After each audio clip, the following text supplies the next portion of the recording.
The Meditations of the Emperor Marcus Aurelius Antoninus, a new rendering based on the fullest translation of 1742 by George W. Chrystal, published 1902.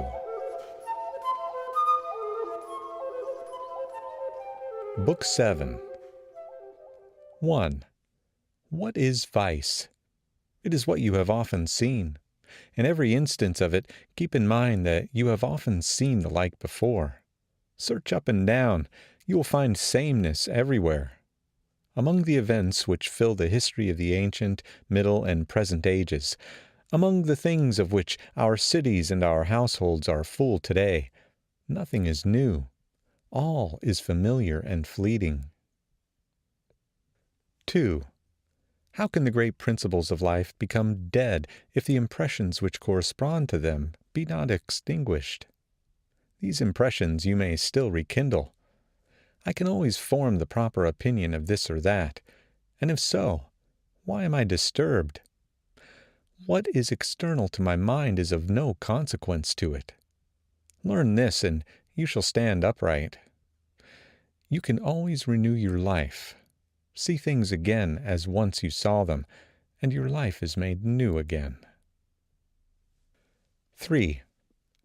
Your vain concern for shows, for stage plays, for flocks and herds, your little combats, are as bones cast for the contention of puppies, as baits dropped into a fish pond, as the toil of ants and the burdens that they bear, as the scampering of frightened mice, or the antics of puppets jerked by wires. It is then your duty amid all this to stand firm, kindly, and not proud, yet to understand that a man's worth is just the worth of that which he pursues. 4. In conversation we should give good heed to what is said, and in every enterprise we should attend to what is done. In the latter case, at once look to the end in view, and in the former, note the meaning intended. 5. Is my understanding sufficient for this business or not? If it be sufficient, I use it for the work in hand as an instrument given to me by nature. If it be not sufficient, I either give place to one better fitted for the achievement, or, if for some reason this be not a proper course, I do it as best I can, taking the aid of those who, by directing my mind, can accomplish something fit and serviceable for the common good. For all that I do, whether by myself or with the help of others, should be directed solely towards what is fit and useful for the public service. 6. How many of those who were once so mightily acclaimed are delivered up to oblivion? And how many of those who acclaimed them are dead and gone this many a day? 7. Be not ashamed of taking assistance. It is laid upon you to do your part, as on a soldier when the wall is stormed. What then if you are lame, and cannot scale the battlements alone, but can with another's help? 8. Be not troubled about the future. You will come to it, if need be, with the same power to reason as you use upon your present business. 9. All things are twined together in one sacred bond. Scarce is there one thing quite foreign to another. They are all ranged together and leagued to form the same ordered whole. The universe, compact of all things, is one. Through all things runs one divinity. Being is one, and law, which is the reason common to all intelligent creatures, and truth is one as well. That is, if there be but one sort of perfection possible to all beings which are of the same nature and partake of the same rational power. 10. Everything material is soon engulfed in the matter of the whole, and every active cause is swiftly resumed into the universal reason. The memory of all things is quickly buried in eternity. 11. In the reasoning being, to act according to nature is to act according to reason. 12. Be upright either by nature or by correction. 13. In an organic unity, bodily members play the same part as reasoning beings among separate existences, since both are fitted for one joint operation. This thought will come home to you the more vividly if you say often to yourself, "I am a member of the mighty organism which is made up of reasoning beings." If instead of a member you say that you are merely a part, you have not as yet attained to a heartfelt love of mankind. As yet you love not well-doing for its own sake alone, and you still perform your bare duty, with no thought that you are your own benefactor by the deed. 14. From the world without, let what will affect whatever parts are subject to such affection. Let the part which suffers complain, if it will, of the suffering. But I, if I admit not that the hap is evil, remain uninjured.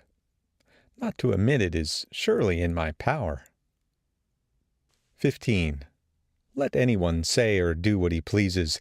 I must be a good man.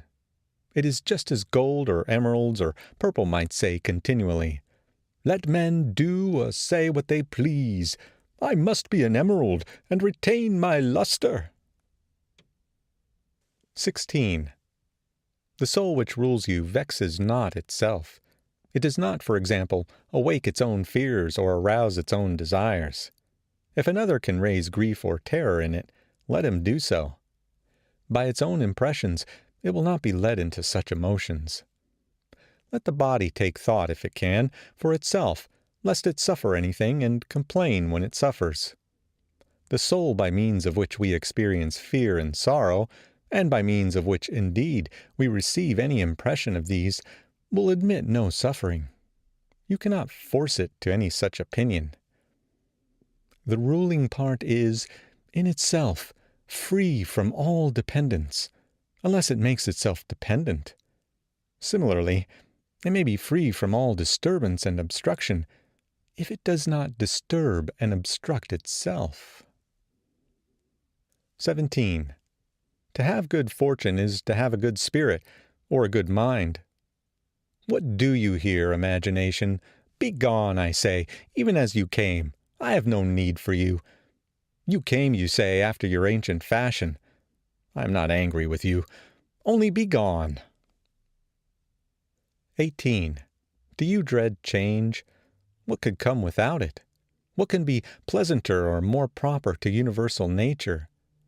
Can you heat your bath unless wood undergoes a change? Can you be fed unless a change is wrought upon your food? Can any useful thing be done without changes? Do you not see, then, that this change also which is working in you is even such as these, and alike necessary to the nature of the universe? 19. Through the substance of the universe, as through a torrent, all bodies are born. They are all of the same nature, and fellow workers with the whole, even as our several members are fellow workers with one another. How many a Chrysippus, how many a Socrates, how many an Epictetus hath the course of ages swallowed up? Let this thought be with you about every man, and upon all occasions.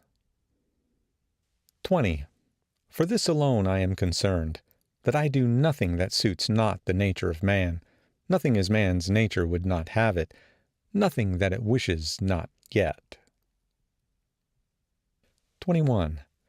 The time is at hand when you shall forget all things, and when all shall forget you. 22. It is man's special business to love even those who err, and to this love you attain, if it is borne in upon you that even these sinners are your kin, and that they offend through ignorance and against their will. Remember also that in a little while both you and they must die. Remember before all things that they have not harmed you, for they have not made your soul worse than it was before. 23. Presiding nature from the universal substance, as from wax, now forms a horse, now breaks it up again, making of its matter a tree, afterwards a man, and again something different. Each of these shapes subsists but for a little. Yet there is nothing dreadful for the chest in being taken to pieces, any more than there formerly was in being put together. 24. A wrathful look is completely against nature.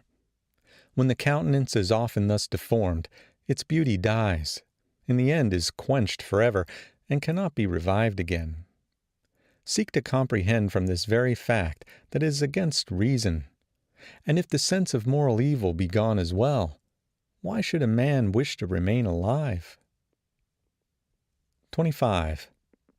In a little space, nature, the supreme and universal ruler, will change all things that you behold. Out of their substance she will make other things, and others again out of the substance of these, so that the universe may be ever new. 26. Whenever someone offends you, consider straightway how he has erred in his conceptions of good or evil.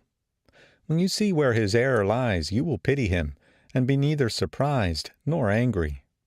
Indeed, you yourself perhaps still wrongly count good the same things as he does, or things just like them. Your duty, then, is to forgive. And if you cease from these false ideas of good and bad, you will find it easier to grant indulgence to him who is still mistaken. 27. Dwell not on what you lack so much as on what you have already. Select the best of what you have, and consider how passionately you would have longed for it had it not been yours. Yet be watchful, lest by this joy in what you have you accustom yourself to value it too highly, so that, if you should fail, you would be distressed. 28. Retire within yourself. The reasoning power that rules you naturally finds contentment with itself in just dealing, and in the calm which such dealing brings. 29.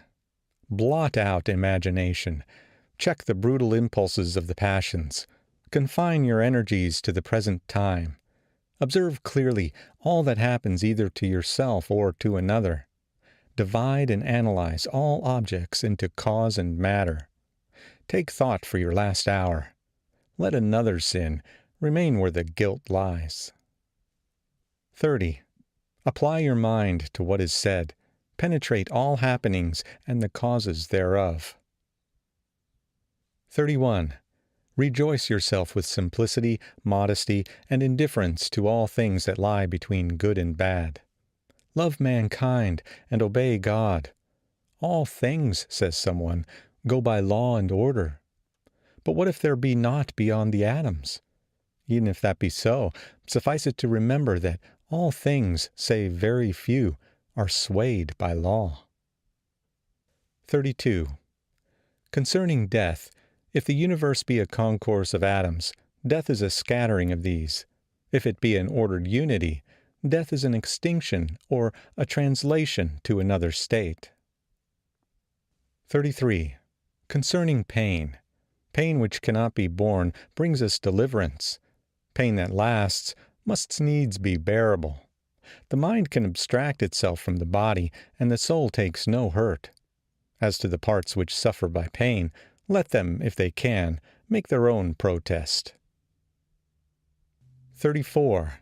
Concerning glory, consider the understanding of men, what they shun and what they pursue, and reflect that, as heaps of sand are driven one upon another, and the latter drifts bury and hide those that went before, so too, in life, the former ages are soon buried by the next. 35. This from Plato. To the man who has true grandeur of mind and who contemplates all time and all being, can human life appear a great matter? Impossible, says the other. Can then such a one count death a thing of dread? No, indeed. 36. It is a saying of Antoninus that it is the part of a king to do good and reap reproach. 37. It is a shameful thing that the countenance should obey the mind, should compose and order itself as the mind bids it, while the mind cannot compose and order itself as it wills. 38.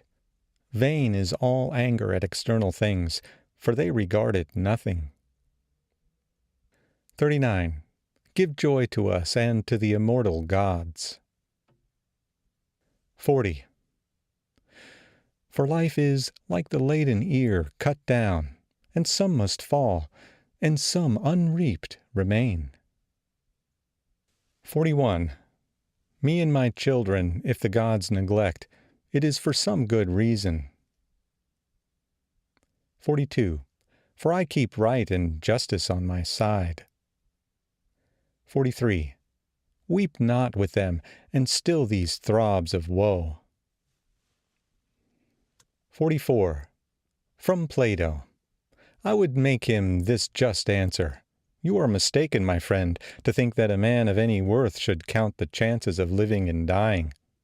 Should he not rather, in all he does, consider simply whether he is acting justly or unjustly, whether he is playing the part of a good man or a bad? 45. He says again, In truth, Athenians, the matter stands thus. Wheresoever a man has chosen his stand, judging it the fittest for him, or wheresoever he is stationed by his commander, there, I think, he should stay at all hazards, making no account of death or any other evil but dishonor. 46. Again, consider, my friend, whether the truly noble and the truly good be not something quite apart from saving and being saved. The man who is a man indeed should not set his heart on living through a few more years of life, nor should he make that the end of his desire.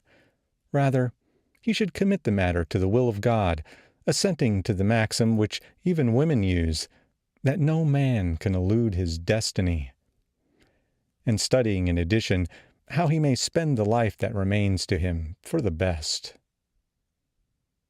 47. Contemplate the courses of the stars, as one should do that revolves along with them. Consider also, without ceasing, the changes of elements, one into another. Speculations upon such things cleanse away the filth of this earthly life. 48. It is a good thought of Plato's that when we discourse of men we should look down as from a high place on all things earthly, on herds and armies, on husbandry and marriage, on partings, births, and deaths, on the tumults of the courts of justice, on the desert places of the earth, on the varied spectacle of savage nations, on feasting and lamentation, on traffic, on the medley of all things, and the order which emerges from their contrariety. 49. Consider the past, and the revolutions of so many empires, and thence you may foresee what shall happen hereafter. It will be ever the same in all things, nor can events leave the rhythm in which they are now moving. Wherefore, it is much the same to view human life for 40 as for a myriad of years. What more is there to see? 50. To earth returns whatever sprang from earth, but what's of heavenly seed remounts to heaven. This imports either the loosing of a knot of atoms, or a similar dispersion of immutable elements. 51. By meats and drinks and charms and magic arts, death's course they would divert, and thus escape. The gale that blows from God we must endure, toiling, but not repining. 52. He is a better wrestler than you, but not more public-spirited, more modest, or better prepared for the accidents of fate, not more gentle towards the shortcomings of his neighbors. 53. Wherever we can act conformably to the reason which is common to gods and men, there we have nothing to dread. Where we can profit by prosperous activity which proceeds in agreement with the constitution of our nature, we need suspect no harm. 54. In all places and at all times you may devoutly accept your present fortune, and deal in justice with your present company. You may take pains to understand all arising imaginations, that none may steal upon you before you comprehend them. 55. Pry not into the souls of others, but rather look straight to the goal whither nature is leading you, whither the nature of the universe by external events, and whither your own nature by the tendency of your own action. Each being must perform the part for which it was created. Now, all other beings are created for the sake of those among them which have reason, as all lower things exist for the sake of things superior to them, and reasoning beings were created for one another. The leading principle in man's nature, then, is the social spirit, and the second is victory over the solicitations of the body.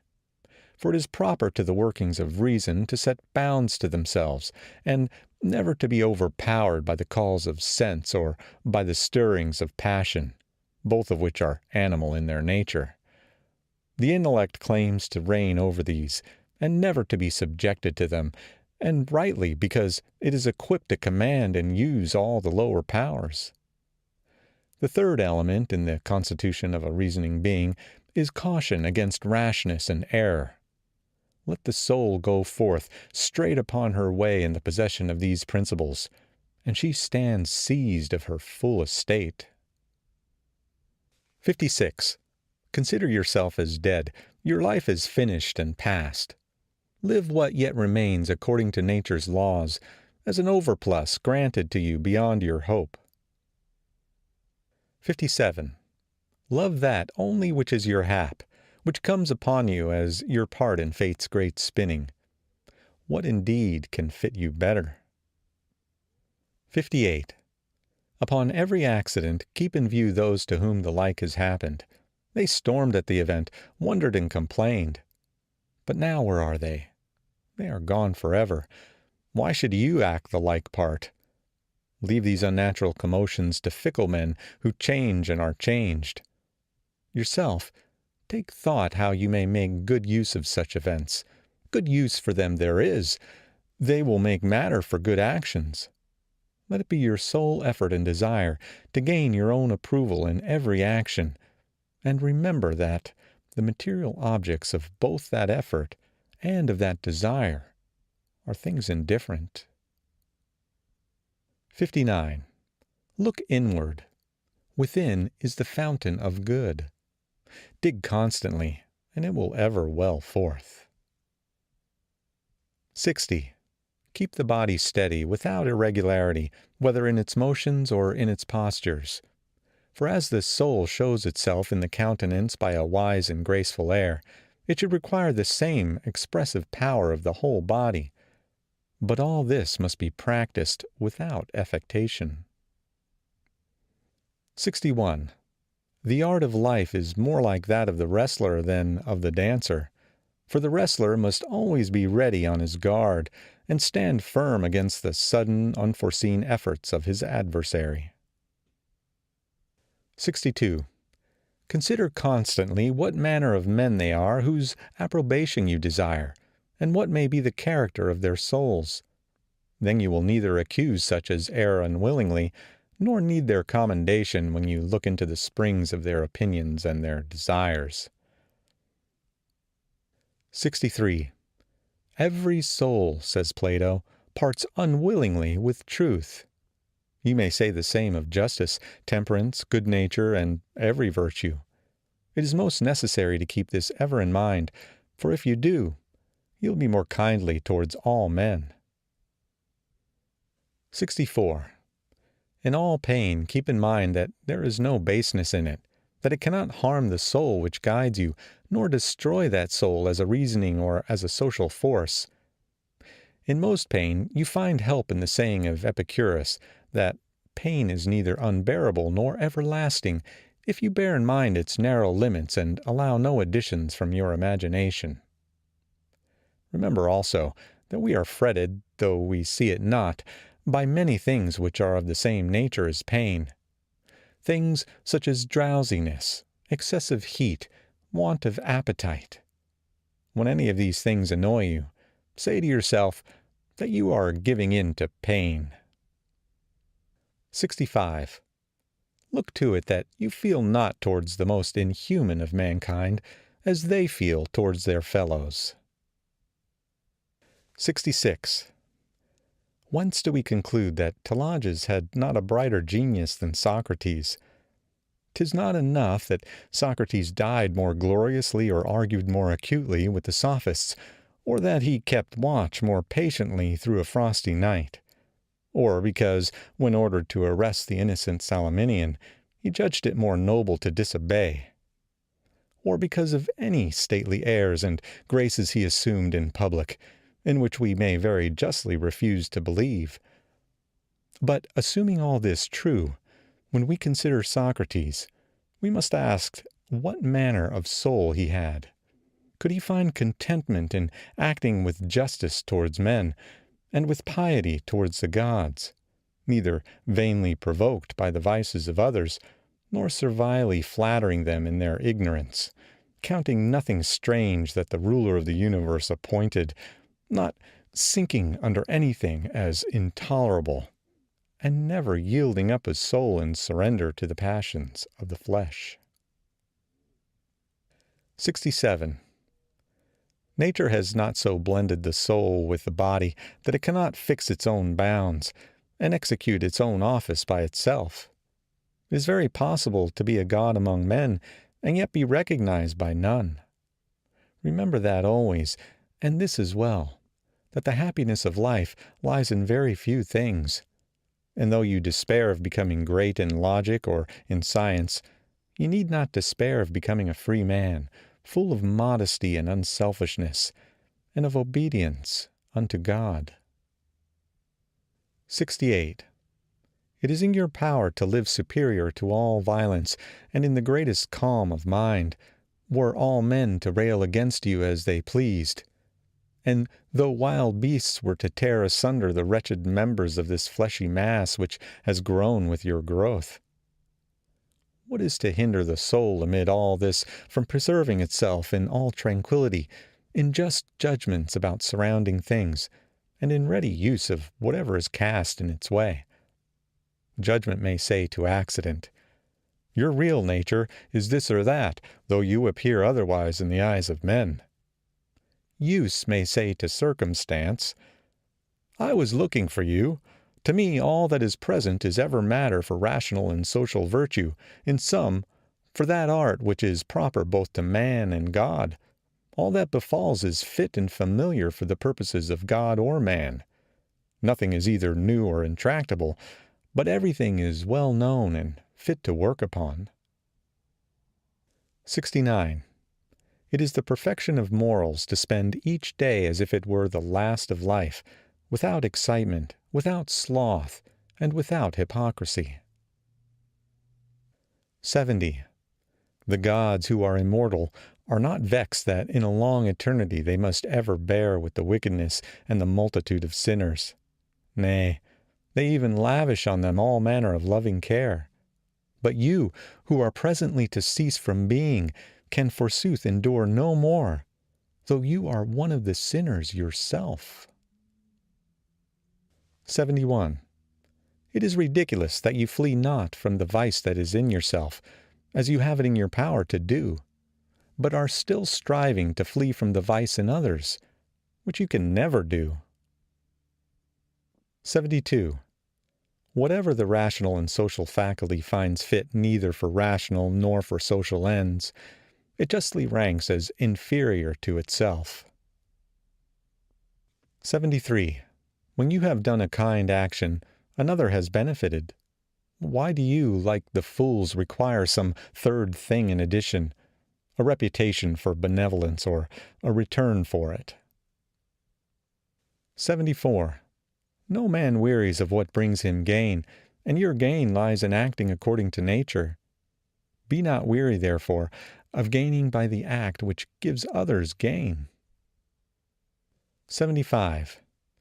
Nature set about making an ordered universe, and now, either all that is follows a law of necessary consequence and connection, or we must admit that there is least rationality in the things which are most excellent, and which appear to be most special objects for the impulses of the universal mind. Remembrance of this will give you calmness on many an occasion.